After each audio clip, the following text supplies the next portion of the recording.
Hey, and how you doing, everybody? This is Sherman Ray, and this is Black Success Magazine podcast. I want to welcome you all to the broadcast today. Yeah, it should be a fun day today, guys. We've got a really interesting topic we're going to talk about today, and it's I think it's going to be something that we all need. We all need to hear this each and every day. I don't know of anybody who's been in business or been a part of any kind of business that has not felt like they want to give up. They just want to give up at times, and we just can't do it. And that's really what it's all about today. We're going to talk about not giving up and why you should stick to your guns, guys. So I don't know how long we're going to talk about this, but it's such an important topic that it really it deserves to be expanded upon. We might do this in a couple of segments, but.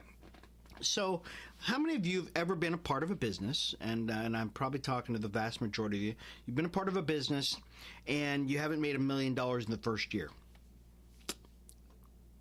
Yeah, or maybe the second year, or maybe the third year, or the fourth year. You seem to think that, you know what, it's just not doing anything, it's just not benefiting you any, you're just barely making it.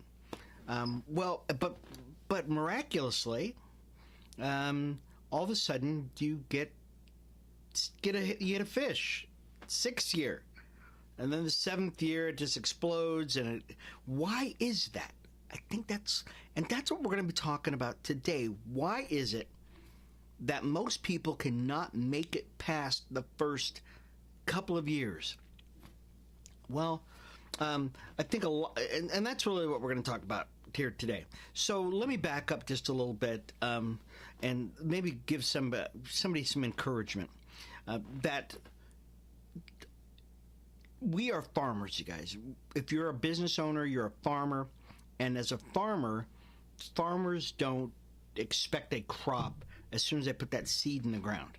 Okay? As soon as you put that seed in the ground, all of a sudden, boo, springs up, and if it doesn't, you're on to the next tract of land. Because, maybe this tract of land just doesn't do me any good. Okay? No, that's not what you do. As a farmer, the thing that you know is so important is for you to have patience, for letting a process happen before things can happen. But along the way, you have to be patient. You just have to be patient because there's a seed that's in the ground and it's doing its thing that's magic in the ground. And if you don't allow it to do its magic while it's in the ground, guess what, guys? You're never going to watch the harvest. You're just not going to be there. That's really why you need to stick to your guns. Right now, we're moving in a new direction. We've done. I've done several businesses in my life, and I just loved them all. They've been fun. They've been fantastic. But I learned something along the way, that anything that is going to be built, and especially if it's a big thing, if it's something going to be a major operation, it needs maturation. That's my big word for the day, right? Maturation. That it needs to build. If you look at many of the legacy businesses today, we're talking Ford, GM, Heinz, Hunts, that kind of stuff. Those businesses are 100 years old. And in Europe, they're even older. And the reason why those businesses are older is because the grandpas, the great-grandpas, the founders of those organizations had a long-range goal for those businesses, which is opposed to what we see here in America. In America, we're like, get rich. You know what? We're going to, hey, if I play basketball for a couple of years, I'm going to make $1 million, okay? Well, that's a really short-sighted, short-term outlook on life. And in business and its success, it's all long-term. We're farmers. We're looking for generational harvest. We're looking for generational productivity. We're looking for generational succession of ownership within your family. And if you have that kind of outlook on it, then it doesn't matter how long it takes. Now, I've been a part of organizations and I had a business partner many years ago who we didn't make $1 million in the first 3 years, so he bailed on me. And so, and it taught me something very interesting, that you got to be really careful with the people you get in bed with, that they have the same outlook. Because if they don't have the same outlook, guys, I tell you right now, you're in for a world of hurt. And this particular business partner didn't have that. He didn't have the long-term thing inside of him, that maturity inside him that said, I can make it for the long term. And so as a consequence, he decided to bail on me, which, it happens. What are you going to do? There's really not much you can do about that. But I'm here to let you guys know that this is something that you need to get down in your spirit, that you're not going to bail out. You're going to stick to your guns. So let me tell you a real quick story about some people who've stuck to their guns. You probably heard of this name. I'm going to really screw up his name. I'm going to say Soichiro, but the guy's last name is Honda. Soichiro Honda. As a matter of fact, I'm going to look him up really quick now, because it's a really great story. And I apologize for not having the story, because I'm talking about the top of my head right now. But I hate to screw up a guy's name when he's done such a great job. Oh gosh, I'm going to say Soichiro. I think that's his name, Soichiro Honda. Oh, I was right, Soichiro. And so Soichiro Honda has got such a great story because, oops, let's back up here somehow or another. Try this Amazonian cocktail today if you don't want your wife to go to bed with another man who already... Oh, that was crazy, huh? So you don't ever want to hit a sponsored, link on anything either, because that doesn't go very well either. So Soichiro Honda, yeah, we don't want that ever again. So Soichiro Honda, he had a story, that this guy really, all he wanted to do is he wanted to make pistons. That's all he really wanted to do. He wanted to make pistons for Mitsubishi. And I kind of remember most of the story because it was such a great story. So he wanted to make pistons for Mitsubishi, but Mitsubishi did not, or Soichiro Honda's pistons did not meet up to the specs of Mitsubishi. So this guy went through 2 factories burning down. He went through all kinds of stuff before, still trying to make these pistons for Mitsubishi, and finally got, finally it was just, it just was down to his last, thing that he was going to be able to do. And he developed this, piston-made motor for a bicycle. Okay? Well, that bicycle turned into a motorcycle. The motorcycles eventually turned into cars, really good cars, and now Honda is like everywhere. Okay? But here's the point. Okay? And if you get a chance to read about Soichiro Honda, Soichiro, don't forget Soichiro Honda. Don't forget that guy's name. This is the point. He didn't give up. He stuck to his guns. If you don't stick to your guns, guys, the likelihood of you becoming successful is slim to none. Unless you hit it big and all of a sudden overnight you become an overnight success, which is very rare. It's very rare. Generally, businesses, and I don't think they would call it a business if it was, an overnight success. They would call it, get rich quick schemes. But they're generally not. The businesses are like babies. Okay? Write this down. Businesses are like babies. And babies are always hungry. Okay? Businesses are always hungry, and so you've got to feed them. So, I think that's... So let's do this. We're going to take a really quick break here, folks. We'll be back in just a second. We'll talk a little bit more about success and why it's important that you don't give up and stick to your guns. Okay? This is Sherman Ray. This is Black Success Magazine podcast. We'll be right back.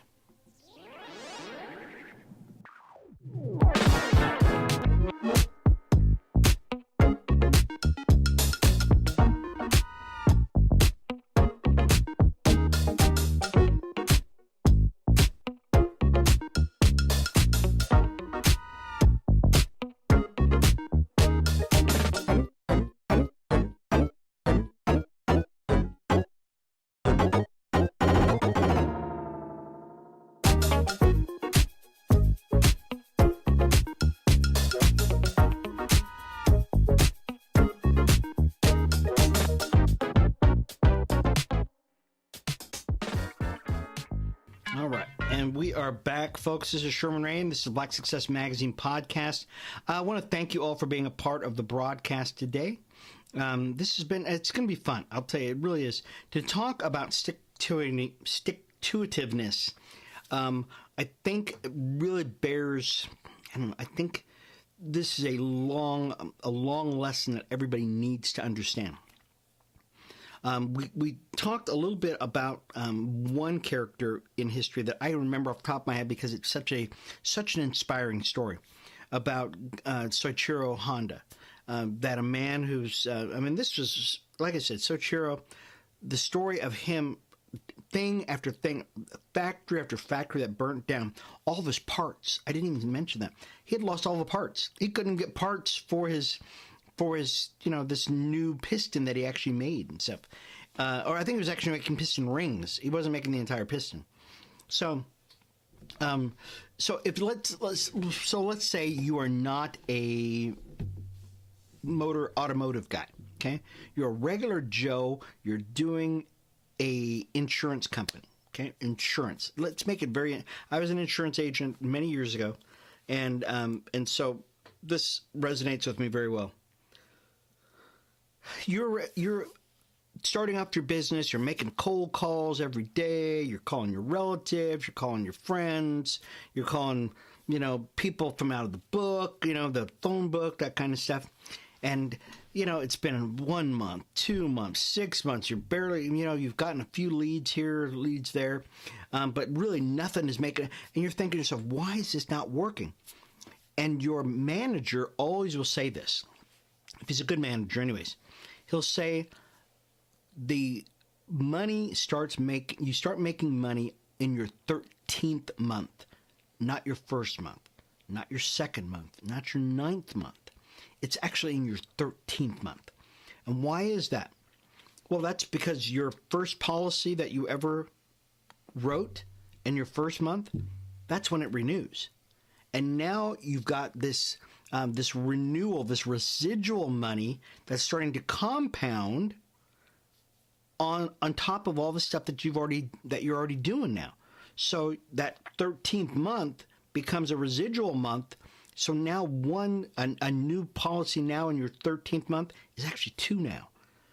And then the next year it's the same thing. Now you've got the 13th month, the first month, the 13th month, and now the next month, the 24th month or whatever it is. Okay? So this is the importance of continuing to planting seeds. Always don't worry about if you're making money right now. You will make money down the line, but you won't make it if you don't continue to stuff that pipeline. Okay, some people have heard this before. Stuffing the pipeline means you're always putting things into your funnel of success, your funnel of business, your funnel of people, your funnel of contacts. Okay, you're always stuffing people in there. You're stuffing them all in there, and as it continues to get fuller and fuller, guess what? Eventually, it'll start coming out on the other end. Okay, but it won't stop, you guys. It won't stop because you've been stuffing it full of stuff all this time. You've just been stuffing it. Okay, sticking to your guns is you continuing to stuff in that funnel of people that you talk to. Once again, that funnel of business, that funnel of people that you're touching in life. Okay, so Soichiro Honda had recognized this. He recognized this early on, that if he continued to do the things he's doing, okay, adding to the knowledge base, adding to the people, adding to all the things that he's done, that he was eventually going to be successful.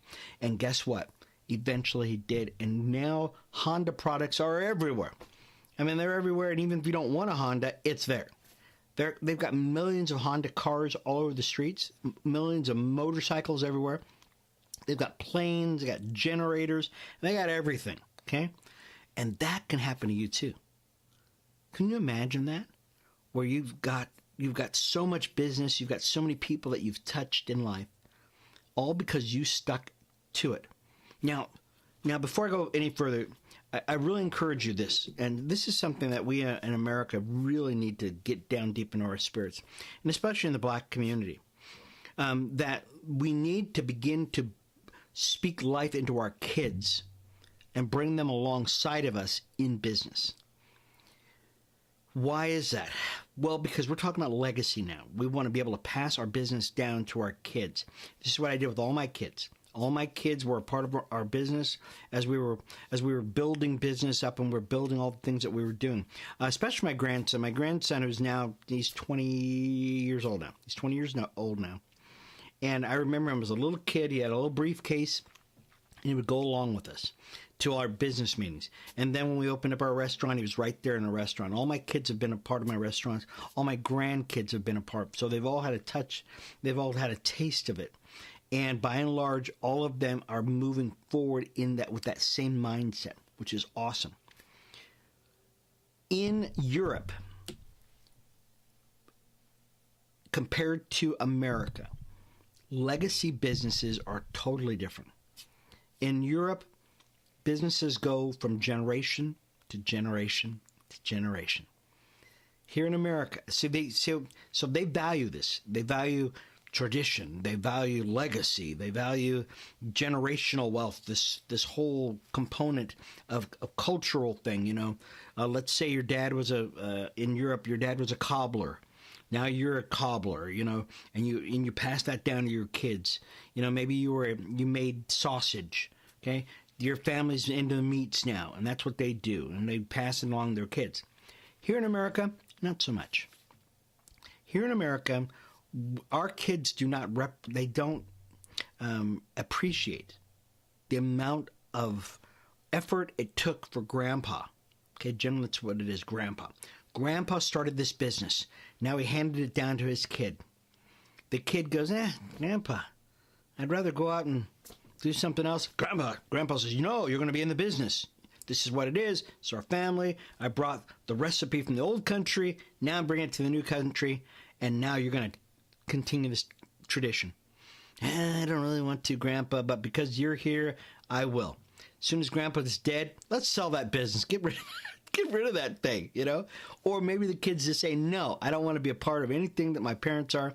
And so that legacy, that tradition, that generational wealth dies. So I encourage you folks that if you've got family members who are, who've started businesses and they say, hey, you know what, we want you to be a part of the business. I encourage you to get on board with that business. Okay. Especially if dads, moms, if mom and dad, your mom and dad, the kid's grandpa passed you down to a business, begin to right now get your kids involved in this. The only way we're going to build generational wealth is by you passing it down to the next generation, whether that be the business, whether that be land, whether that be stocks, bonds, whatever it is. Begin to teach your kids now, hey guys, guess what? This is for you. Okay, my kids already know. My wife has told our kids, because my wife has her own little special thing that she's developed for the kids too. But in my life, we are passing down stuff to our kids, and we're already telling the kids, you're going to get this. So keep this in mind. When we pass away, this is for you. We keep it in the family, and we'll continue to pass it down to the next generation. Okay? And kids, once they get that mindset, they will hopefully, prayerfully, those kids will continue on the family line. Anyways, hey, this has been Sherman Ray, this publisher of Black Success Magazine. I hope you enjoy this, folks. I really do. Stick to your guns. This is important. Stick to your guns. Stick it out. Don't let anything dissuade you.